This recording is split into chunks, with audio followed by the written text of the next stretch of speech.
Hello, everyone. Welcome back to Novelists Unwind. I'm Johnnie Alexander, and I'm here today with a very special guest, Jane Kirkpatrick. She is a terrific author. She's been on the New York Times bestsellers list, as well as the CBA bestsellers list, all kinds of awards, and is a very prolific author who lately, especially, I believe, has been delving into the lives of real women and writing fictionalized accounts of their lives, especially women from the Northwest, where Jane lives. So, Jane, can you just talk to us about that, about your about these wonderful women that you write about, and then we'll talk about your newest book.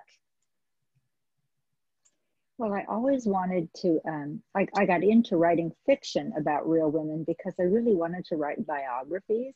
And I would try to, research women, and I could find out what they did and sometimes and when they did it. But most of the time I couldn't find out or even speculate why they did what they did or how they might have felt.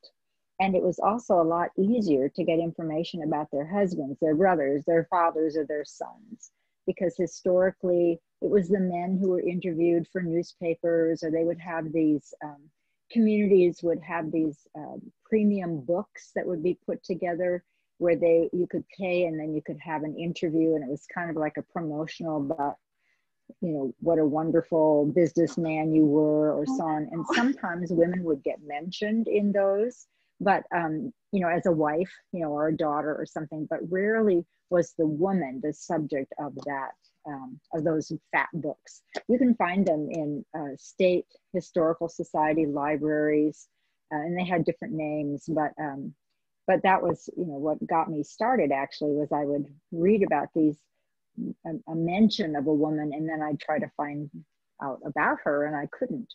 And so that's when I began to think about writing fiction, actually, and so that these women's stories wouldn't be lost.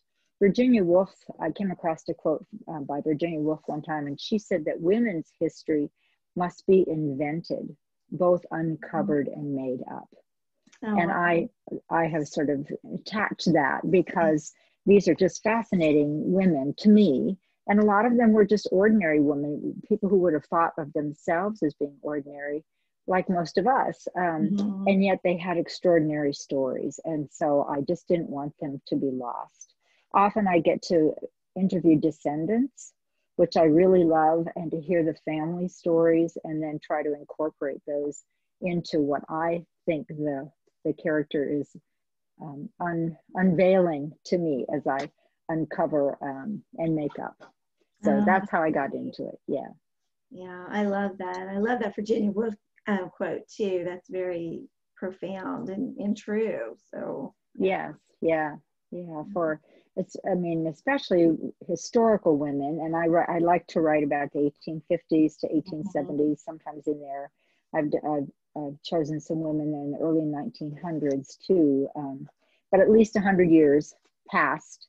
And so very often their choices were quite limited because they were women. And so to find women who made a mark, however small it might have been, or however large, is to me really intriguing. What were the qualities that enabled them to move forward at a time when women were not typically permitted to do that, or just didn't have probably the energy and the stamina because they had many children and were working. So, yeah, that is amazing. Just when you think, like my mom's mom had 12 children, and just it's like I don't know how they managed. We're here today to talk about your latest book, Something Worth Doing. I hope that shows up well. It's a lovely. There it is. I got it on my own too. Got it too. Yes. Lovely book. And it's about a woman who was very instrumental in the suffragette movement in Oregon in getting the right for women to vote there. So I'm going to let you talk to us about Abigail and about what she accomplished as an ordinary woman. Ordinary woman, yes. So she was actually in Illinois. She was born in Kentucky, and then they moved to Illinois. And then in 1852, the whole family moved west. And her mother had 12 children. And Abigail didn't get to go to school. The boys did, but she had to be at home and helped. And on the trip, which was a very, there were disasters on this trip, and her mother and younger brother both died of cholera. And that really affected her, I think. But she came into Oregon. She really wanted to not marry young. She thought that there might be, she saw her mother and she saw her mother suffer. And her mother even said to her at one point, she was so sorry that she was a girl because girls had such a hard time. And her mother hadn't wanted to come west, but in those days, you either came west with your husband or you realized you were not going to have your family. So it was a choice that she made. But Abigail got a job as a teacher, despite the fact that she had very little formal education. She was well-read. The family had lots of books and they had lots of newspapers. And so she was self-educated, but she ended up falling in love, sort of. She wasn't sure, but he was very sure. He was very sure, and so very she was, yes. And so she married Ben Duniway, and they were married for like 45 years. Wow. And he was the perfect match for her because he was very laid back and he was very affable and he had a great singing voice and he loved horses and he trained horses. But he was also more than willing to let her be the director of many of their escapades, so to say. and he was willing to be a house husband back in the 1850s when that was not typical. And they ended up having 6 children. She had 1 girl and 5 voters, she would say, because early in her life, she was very troubled by the limitations that women had and by the fact that their rights, they didn't have any rights, and yet they had many obligations. So, for example, at that time, if a father died and he had a debt, the daughter would be required to pay off that debt. Wow. Or if a husband divorced her, and very often he would get the children. And if she wanted to start a business, in one of the instances, Abigail loaned a woman like that money so she could start a boarding house. And the ex-husband came in and took all the furniture and sold it and said, whatever is yours is mine, no matter what. It's like, so perpetuity, I guess. So anyway, she and Ben together decided that the only way that things would change for women, and ultimately for men and families, and she was not committed just to having things better for women, but she thought it would be better for families, is that women needed the right to vote.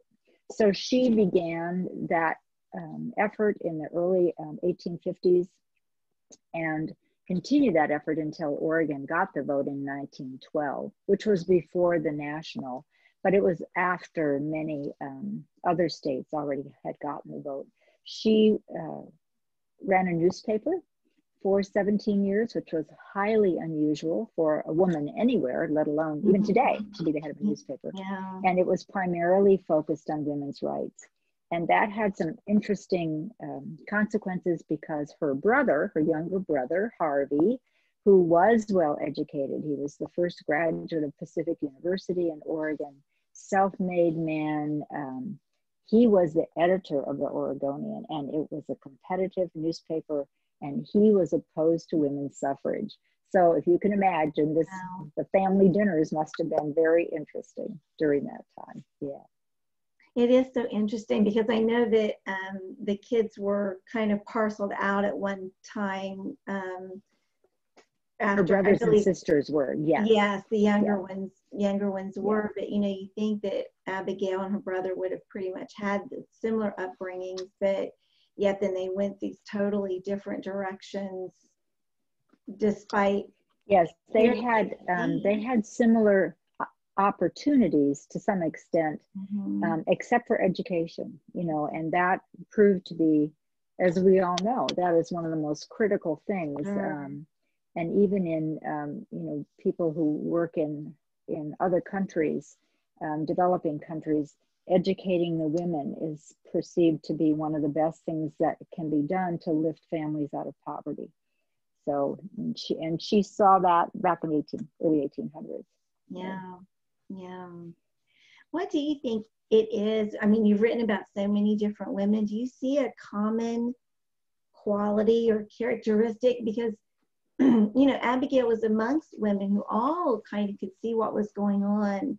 What made her be the one to rise up and do something different? I mean, is there one thing that you've come up with through all your research with all these women, one quality? Right. Well, I'm always asking myself, where did they draw their strength from? Mm-hmm.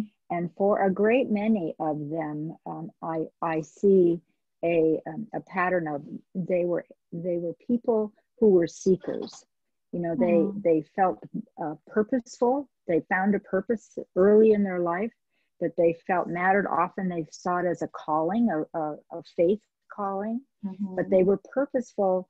And then the other word I would say is that they were disciplined in being able to accomplish that purpose. So they didn't get sidetracked, and that sometimes meant that they could be scorned, you know, or they probably had some family tensions because they were so focused.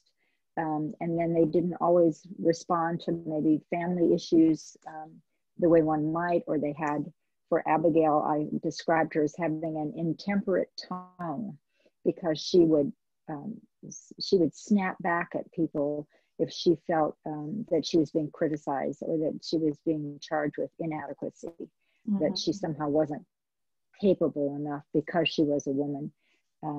But that purpose kept her going. She really felt that this was what God had called her to do, and Ben supported that.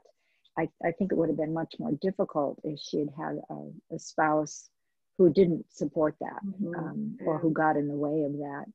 And then she was disciplined enough in that area. She was undisciplined in other areas. Apparently, she had written an article for the Oregonian that her brother edited, and he wouldn't print it because he said she needed a whole bunch of work, and, you know, that her grammar was bad and there was a messy, you know, manuscript. And you know, I have her sort of saying to herself, "Well, you're an editor, edit it." So, but she was definitely disciplined on what she thought, how the law had to change. And in fact, she was disciplined to the point of, she traveled all over the country and gave speeches, over 1,500 of them on behalf of women's rights. But she didn't go along with the suffrage movement that had banners and parades and went into saloons and, you know, took people on.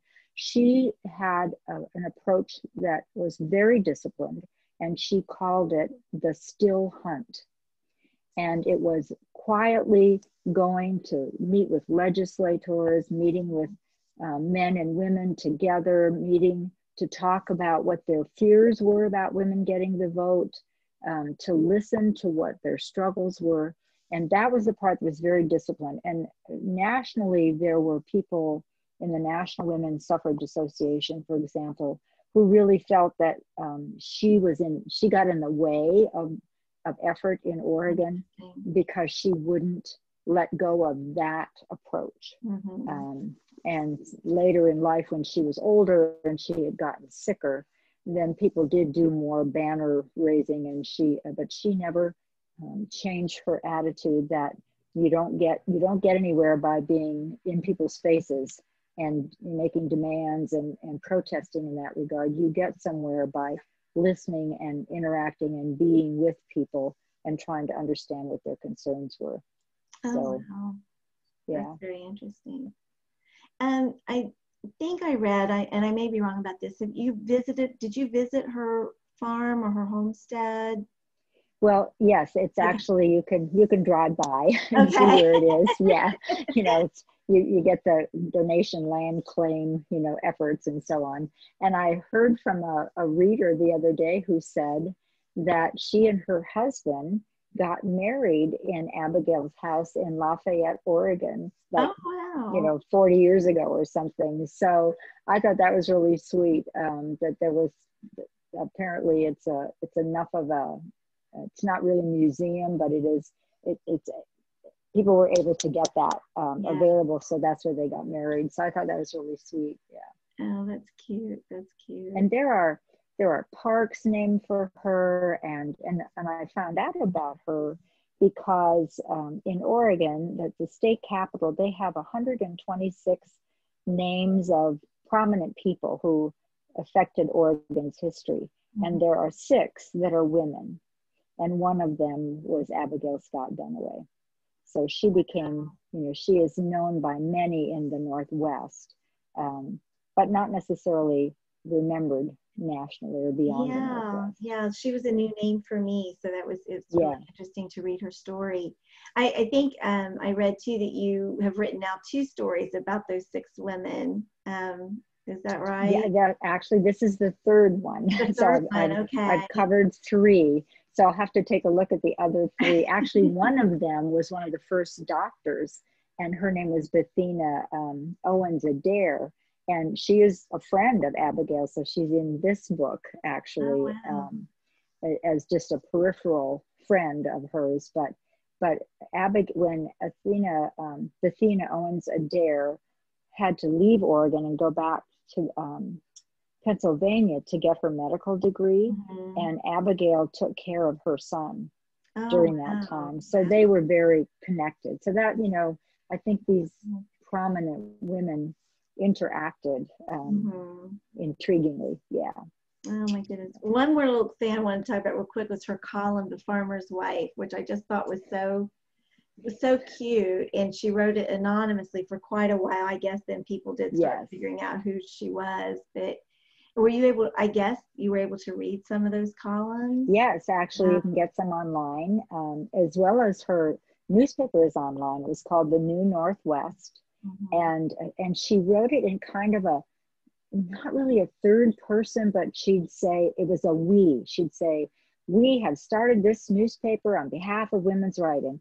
We made it to Sacramento to, have a convention for women's rights. So it was always this we-ness, even though it was Abigail. And everybody sort of knew that. But the farmer's wife, she was definitely an I, or I guess she would say, the farmer's wife is doing this and that or whatever. And she used her husband. I felt a little funny because I do a newsletter called The Story Sparks every month. And I talk about my family and my dogs, and I talk about writing and the writer's life and so on. But people have come really attached to my husband. And so I have to be careful when I tell stories out of school, so to speak, because I think, I hope he's okay with this. And I usually say, okay, I've already checked with my husband about telling you this story. So, but she didn't always check with him. And her family sometimes suggested to her that, well, it was interesting to hear about this in the newspaper, that your husband's thinking about going to the gold fields, for example. Her brother, confronted her with that. He said, you couldn't tell us. We shouldn't have to read about it in the paper. That's the same brother that was that had the other, the other newspaper. Well, here it is again, Something Worth Doing by Jane Kirkpatrick. Wonderful, wonderful story.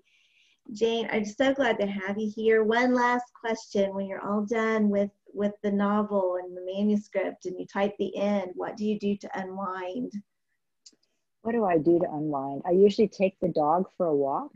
That's my best way to unwind, and spend a little extra time with my husband, because he has to sacrifice a lot of time when I'm not available for him. And so it really is the dog, and now we just have one dog, but they have been the best way for me to unwind and to feel like, take a deep breath before I start the next one. Yes, I like that too. I mean, even just every day, like taking them out that last time at night, I take them out and just kind of breathe, and it's dark, and you can pray, you know, the moon. Yes, exactly. Exactly. I kind of love that moment before bedtime, just saying, God, this was the day, or, you know, let's talk about the day. Yeah. Thank you for helping me get through this. And, you know, I think Anne Lamott said the 3 prayers are, help me, help me, help me.